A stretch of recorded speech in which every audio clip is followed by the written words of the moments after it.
آپ کے لیے سب کو جھکایا، آپ کی چاہت میں دشمنیاں مول لے لی، آپ کی چاہت میں سورج چاند ستارے گھما دیے، فصلوں کو اگا دیا، سمندروں میں جانور سٹور کر دیا آپ کے کھانے کے لیے کہ فش کی شوقین ہیں، گرل فش کھائیں گے، پھیلے کھائیں گے، آپ کی چاہت میں بکریاں، جانور، طرح طرح کے بھیڑے، دمبا کڑائی کھائیں گے، بکرے کی کڑائی کھائیں گے، مرغیاں، چکن، دیسی مرغ، انڈے، دودھ، طرح طرح کا دودھ، جوسز، طرح طرح کے پھل، سبزیاں، سردیاں ساگ بنائیں گے، مکئی کی روٹی کھائیں گے، اوپر مکھن ڈالیں گے، اماں کی یاد آئے گی، تازہ ہوا میں گھومیں گے، آنکھوں کو بڑے لگنے والے مری کے پہاڑ، سوئٹزرلینڈ، کشمیر، کینیڈا، امریکہ، اسلام آباد کی مارکلا کی پہاڑیاں، جڑواں شہروں کے اندر گھر بنانے کی آرزوئیں، جس نے اتنا کچھ کیا ہم کو بھی تمنا تھی کہ ہم بھی جائیں گے۔ الست بربکم، اللہ نے تمہارا نہیں کہا، نہیں کہا الست بربکم، تمہیں کبھی پالا نہیں، میں نے پالنے والا نہیں؟ سچ بتاؤ، دل پہ ہاتھ رکھو، پوچھو تو صحیح اس دل سے، کب نہیں پالا ہے؟ جب پکارا میں نے کہا بندے میں حاضر ہوں، بندے نے کہا یا ربی، کہا لبیک یا عبدی، بندے میں حاضر ہوں، بندے کو کہنا چاہیے تھا یا ربی لبیک، میں حاضر ہوں۔ کون سی مشکل تم نے اللہ کی حل کی ہے؟ یہ تمہیں بنا کر وہ کس عشق میں تم سے مبتلا ہو گیا کہ اب تم کس طرح کے نخرے کرتے اس کے سامنے۔ کہا اگر یہ دشمن بن کر تم پر پل پڑا ہے، مجھے کہو اعوذ باللہ من الشیطان الرجیم، مجھ سے مقابلہ نہیں اس کا ہو رہا، ذرا ہاتھ دیجئے، اس سے نبٹ لیجئے، پیچھے ہٹو میں نبٹتا ہوں، پیچھے ہٹو میں نبٹتا ہوں۔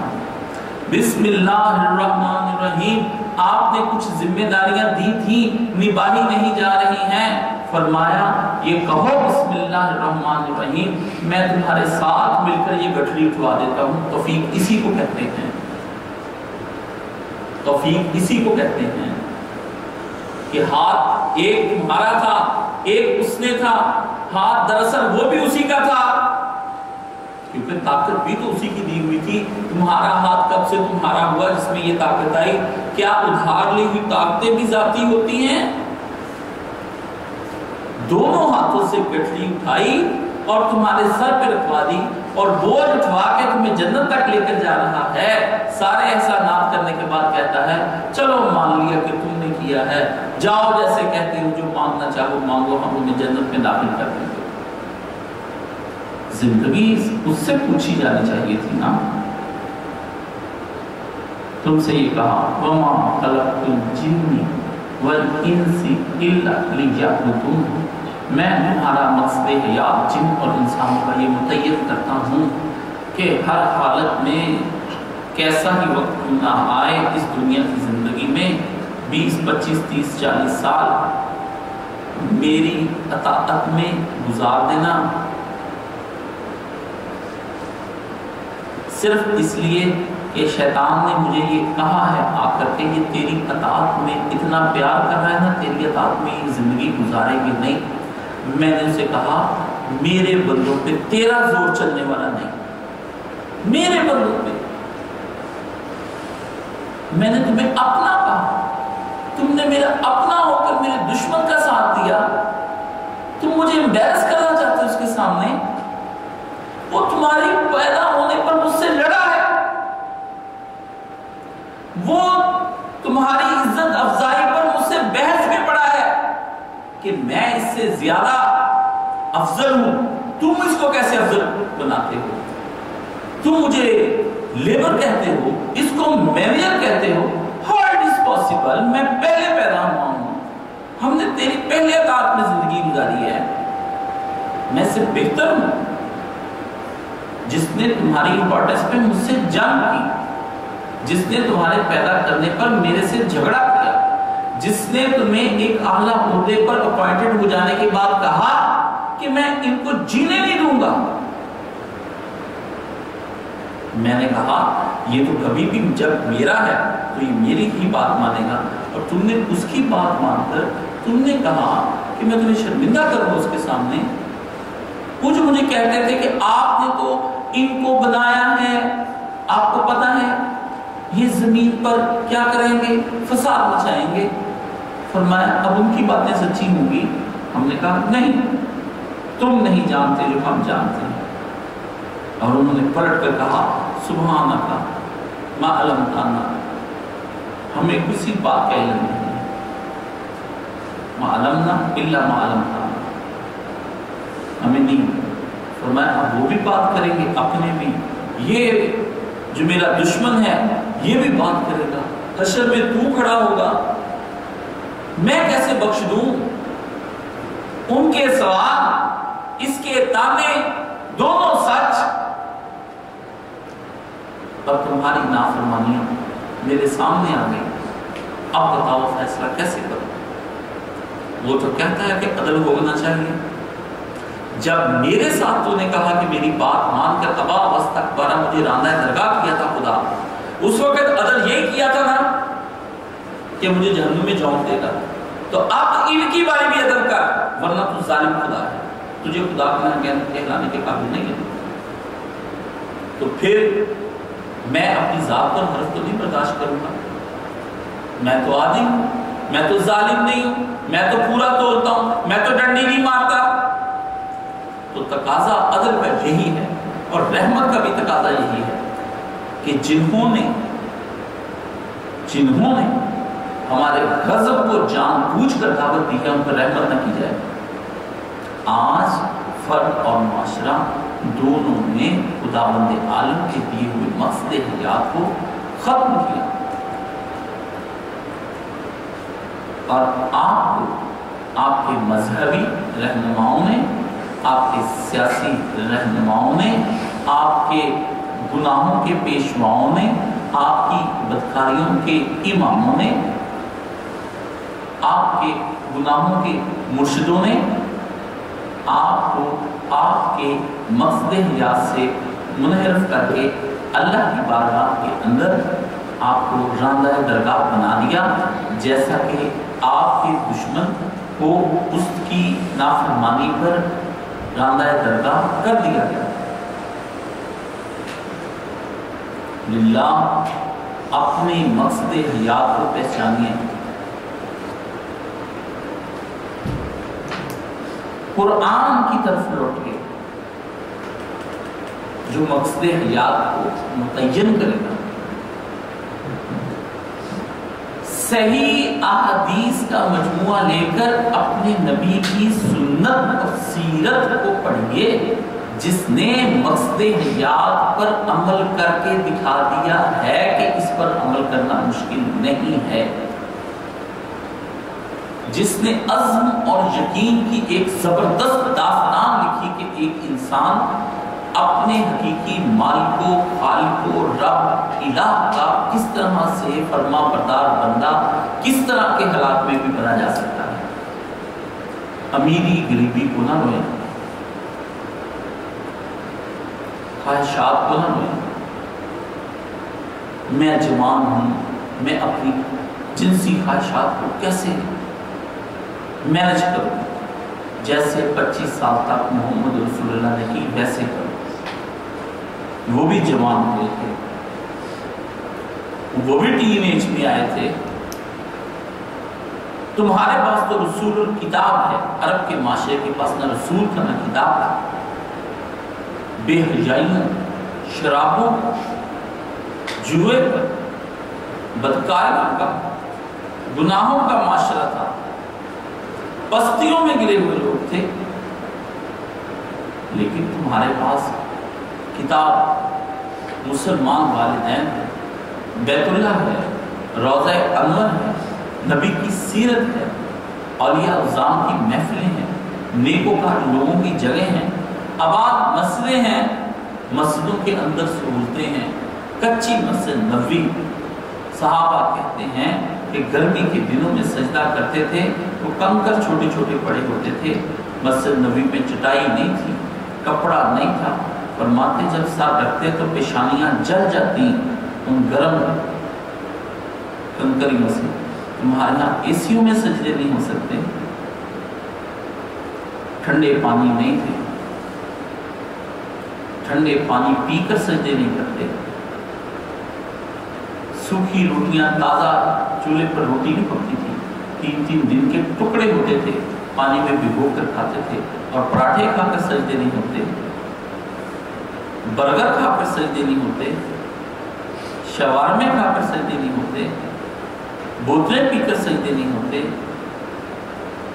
ہاں، تن پر چادریں نہیں تھی، سخت سردی میں جا کر مسجد نبوی میں ٹھٹرتے ہاتھوں کے ساتھ تہجدیں پڑھتے تھے، اور تم گرم چادریں، لیدر کی جیکٹیں، وولز کے کپڑے، بنینزا کے شوز کے کپڑے، اور ہش پپیس کے جوتے، لیدر شوز، اور بہت ساری اچھی قیمتی جرابیں، یہ پہن کر کے تم سجدے نہیں کر سکتے۔ قرآن ہڈیوں پہ لکھا ہوا، پتوں پہ لکھا ہوا، چھالوں پہ لکھا ہوا، وہ قرآن پڑھ پڑھ کر روتے۔ تم تاج کمپنی کے آفس کے پیپر والے قرآن کو نہیں پڑھتے۔ حسرتیں تھیں لوگوں کے پاس کہ کاش میرا قرآن کا نسخہ کبھی مجھے مکمل ملتا۔ کسی کے پاس 1 پتے پہ لکھا ہوا، کسی کے پاس 5 پتوں پہ لکھا ہوا، کسی کے پاس بڑی اونٹ کا شانہ مل گیا، اس پہ ایک سورت لکھی ہوئی، کسی نے لکڑی پہ لکھی ہوئی، پتا اٹھا کے ادھر رکھنا، یہ سوکھ نہ جائے، وہ اٹھا کے یہ ٹوٹ نہ جائے، اس کو ادھر رکھ دو۔ سنبھالتے پھرتے تھے قرآنوں کو اور روتے تھے تہجدوں میں۔ پورے قرآن، کتابیں تمہارے پاس، چھپے ہوئے قرآن، ترجمے والے قرآن، موبائلوں میں قرآن، ایپس ایسے ڈاؤن لوڈ کر رکھی قرآن کی جیسے مر جاؤ گے اس ایپ کے بغیر۔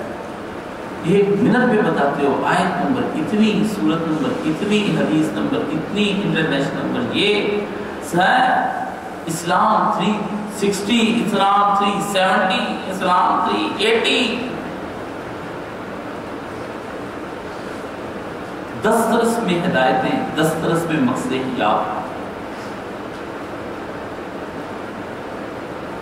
مانگتے پھرتے ہیں اغیار سے چراغ، اپنے خورشید پر پھیلا دیے سائے ہم نے، اپنے سورج کے آگے سایہ کر دیا، اور مغرب سے جا کر چراغ لے کر گھر میں روشنی کرنا چاہ رہے ہیں۔ مانگتے پھرتے ہیں ہم اغیار سے چراغ، مانگتے پھرتے ہیں ہم اغیار سے چراغ۔ او جی ترقی کی یورپ نے ایسے، او جی ترقی کی اس طرح سے امریکہ نے، اور جی ترقی کی رشیا نے ایسے چائنا نے کی، جی ترکی ترقی پہ جا رہا ہے، وہاں پہ ڈیموکریٹک کا اس طرح ہو رہا ہے۔ مانگتے پھرتے ہیں اغیار سے چراغ۔ فرانس کے انقلاب سے، انقلاب محمدی سے کچھ نہیں سیکھتے ہو۔ انقلاب فرانس سے سوشلسٹ طبقہ کام کر رہا ہے تمہارے یہاں پر، او جی لبرلزم سے، او جی یورپ نے سائنس اینڈ ٹیکنالوجی، نہ صحابہ کو سائنس دی نہ ٹیکنالوجی، نہ رسول اللہ کا کوئی واٹس ایپ نمبر، نہ رسول اللہ کا کوئی یوٹیوب چینل، نہ نبی خدا صلی اللہ علیہ وسلم کی کوئی فیس بک آئی ڈی، اور نہ Instagram. So what to do now, دین کا کام ہم کیسے کریں؟ سر ہم پیج نہ بنا لیں کیا؟ مذہبی اور غیر مذہبی جماعتیں اس پہ ڈوب گئی۔ رسول نے صرف اپنے پاس بٹھایا، اس کو ابو بکر کہتے ہیں، وہ صدیق ہوا۔ رسول نے قتل کرنے والے عمر کو پاس بٹھایا، وہ فاروق ہوا۔ ننھے بچے علی کو بٹھایا، وہ مرتضی ہوا۔ ایک سرمایہ دار کو پاس بٹھایا، عثمان سے غنی ہوا۔ رسول نے ابو عبیدہ کو پاس بٹھایا، امین الامت ہوا۔ رسول نے سب کی دولت لے کر خدا کی راہ میں بانٹ دی، وہ اشرم وشرا ہوا۔ رسول نے ایک بھی چیز جہیز میں اپنی بیٹی کو آسائش کے لیے نہیں دی ہے، وہ سیدۃ النساء العالمین ہو گئی۔ رسول نے دونوں بچوں کو کہا دین پر قربان ہو جاؤ، وہ سید الشہداء ہو گئے۔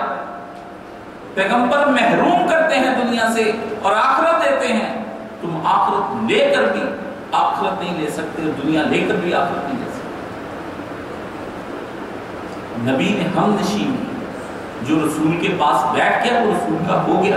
ابو جہل بیٹھا نہیں، آیا ہے اپنے مقاصد کے لیے، ہدایت کے لیے پیغمبر کے پاس بیٹھتا تو امر ہو جاتا۔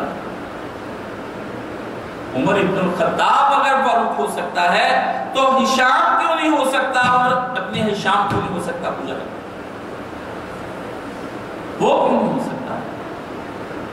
آپ کی ابو جہلیت آپ کو رسول کے پاس نہیں بیٹھنے دیتی، آپ کی ابو لہبیت آپ کو رسول کے پاس بیٹھنے نہیں دیتی۔ سید ہو اور گمراہ ہو کیسے ممکن ہے؟ سوشلسٹوں میں جب سادات کو دیکھتا ہوں تو اقبال کی ایک نظم یاد آتی ہے، ایک فلسفہ زدہ سید زادے کے نام۔ میں ازل کا سوم ناتی، اقبال نے اپنے آپ کو کہا۔ میں تو شروع سے کہتا ہندو پنڈت کشمیریوں کی نسل سے ہوں جو بت پوجتے ہیں، ازل سے ہاشمی ہے، تیرا نسب کہاں جا کر ملے حضرت ابراہیم صاحب کے ساتھ جو بتوں کو توڑ ڈالنے؟ وہ آج سوشلسٹ ہو کر بات کرتا ہے میں فلاں بخاری ہوں، میں فلاں نقوی ہوں، میں فلاں جعفری ہوں۔ اس کے منہ سے جب سیکولرزم کی باتیں سنتا ہوں تو میں کہتا ہوں کہ آپ بلا شبہ مطلبی ہوں گے اور ابو لہب کے ساتھ ہوں گے، وہ بھی تو مطلبی تھا، وہ بھی تو ہاشمی تھا۔ نہیں کریں ایسا، آپ ظلم کر رہے ہیں اس نوجوان نسل کو، اس کا مقصد حیات۔ آپ کے پیغمبر آپ کے انتظار میں روضہ انور میں، موبائل بیچ کر بھی تم کبھی عمرے نہ کر سکے۔ کس نے پیسے اکٹھے کیے؟ اپنی کمائی اس لیے محنت مزدوری کی ہو کہ میں روپیہ روپیہ کر کے جوڑوں گا، شہر نبی کو جاؤں گا۔ تم سے اچھی کنور پر بیٹھی وہ گڑیا ہے جو 30 سال میں 5-5 2 روپے جوڑ کر حج پہ چلے جاتے۔ بکریاں پالنے والے لوگ ہیں، تم مال جمع کرتے ہو عیش کے لیے، اور وہ مال جمع کچھ کرتے ہیں روضہ انور کی زیارت کے لیے۔ اگر آپ نہیں ہیں اللہ کے رسول، نظر نہیں آئیں گے، مگر دل کو یہ قرار ہے کہ کبھی یہاں ہوا کرتے تھے، اور دل کو یہ قرار ہے آج اسی کے اندر ہیں۔ روضے کی 4 طرف جالیاں ہیں، کچھ نظر نہیں آتا اندر سے، لیکن مومن گزرتے ہوئے یہی دیکھتا ہے کہ اندر سے رسول اللہ مجھے دیکھ رہے ہیں۔ جھانک جھانک کے جالیوں سے دیکھتے ہیں کہ کہیں تو بیٹھے نظر آ جائیں۔ کچھ ایسے بھی پیار کرنے والے ہیں جنہوں نے مقصد حیات کو پا لیا ہے۔ یہ نہیں کہ مقصد حیات ہے ہی نہیں، ایسے ہیں کہ غربتوں میں، دکھوں میں، مصیبتوں میں کبھی زندگی کی کوئی خواہش پوری نہیں ہوئی، پھر بھی اپنے نبی کے عاشق ہیں، پھر بھی اپنے نبی کے روضے کے لیے تڑپتے ہیں۔ کتنی راتیں ہیں جب آپ اپنے نبی کی یاد میں رو کر سوئے ہیں، جیسے کہ کسی عورت کی ہوس میں رو کر آپ سوئے ہوں۔ کتنی راتیں ہیں؟ کیا ایک عورت جس سے آپ کو ہوس ہے؟ نہیں کہنا چاہتا ہوں، اتنا بھی پیار نہیں آپ کو کسی سے۔ ایک گاڑی جتنا بھی پیار نہیں جس کے کریز میں آپ مبتلا ہیں، ایک عہدے کے جنون جتنا بھی پیار نہیں کہ جس کے جنون میں آپ مبتلا ہیں، کسی کی تلاش میں اتنے بھی آوارہ نہیں کہ اپنے نبی کو تو تلاش کر سکیں۔ میلوں کا سفر طے کر کے اسلام آباد کے کالجز میں پڑھنے آتے ہو، اور گھر سے اٹھ کر مسجد نہیں جاتے ہو۔